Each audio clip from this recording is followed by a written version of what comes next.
Serial Kumkum Bhagya में आ गया है बहुत ही धमाकेदार ट्विस्ट, जहां पर अब प्रार्थना लौट चुकी है शिवांश के घर पर और अब वो घर से नहीं जाने वाली है। जहां पर अब सोनालिका कहती है शिवांश से कि तुम कहां सोओगे, जिसके बाद अब यहां पर शिवांश कहेगा कि अपने रूम में, और कहां सोऊंगा, जिसके बाद अब सोनालिका कहेगी लेकिन वहां तो प्रार्थना सो रही है ना। तभी शिवांश कहने वाला है तो क्या हुआ, मैं वो बेड पर सोएगी, मैं सोफे पर सोऊंगा, लेकिन सोऊंगा तो वही ना, वो मेरा कमरा है। जिसके बाद सोनालिका को ये सब बिल्कुल भी अच्छा नहीं लगता है।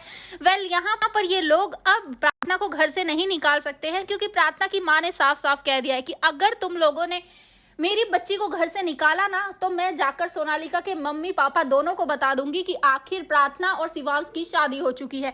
जिसके बाद बुआ माँ डर जाती हैं और वो कुछ भी नहीं कहती हैं। यहाँ पर अब प्रार्थना घर पर ही रुक जाती है और इतना ही नहीं, यहाँ पर प्रार्थना ने भी ठान लिया है कि अब वो किसी से नहीं हारेगी और अपने पति अपने कमरे को नहीं छोड़ेगी।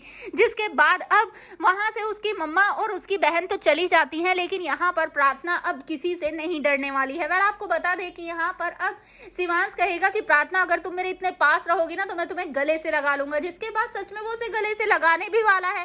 जी हाँ, आने ही वाले ट्विस्ट में आप ऐसा देखेंगे कि एक तरफ जहां घर वाले पहले ही बहुत परेशान है प्रार्थना की वजह से, थोड़ा सी खुशी उन्हें मिली थी जब वो घर से चली गई थी, लेकिन वो फिर से लौट कर आ गई है।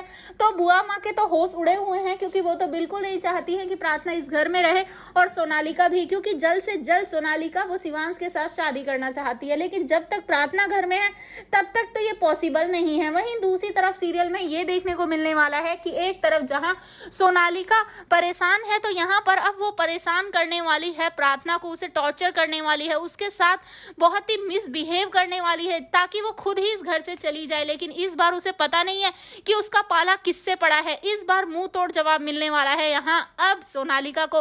तो भाई एक तरफ जहां सीरियल में आने वाले ट्विस्ट में आप जन्माष्टमी फंक्शन देखने को मिलेगा, जहां पर प्रार्थना बहुत ही खूबसूरत लगेगी और उससे तैयार करता नजर आएगा शिवांश। जी हाँ, इन दोनों के बीच में कुछ ना होकर भी बहुत कुछ है, क्योंकि यहाँ प्रार्थना और शिवांश दोनों ही एक दूसरे से प्यार करते हैं, लेकिन सिर्फ इसलिए एक दूसरे से इजहार नहीं कर पा रहे हैं, सिर्फ इन पैसों की वजह से। क्योंकि उन्हें लग रहा है, यानी कि शिवांश को लग रहा है कि शायद प्रार्थना पैसों के लिए आई है, लेकिन प्रार्थना को पता है वो क्यों आई है।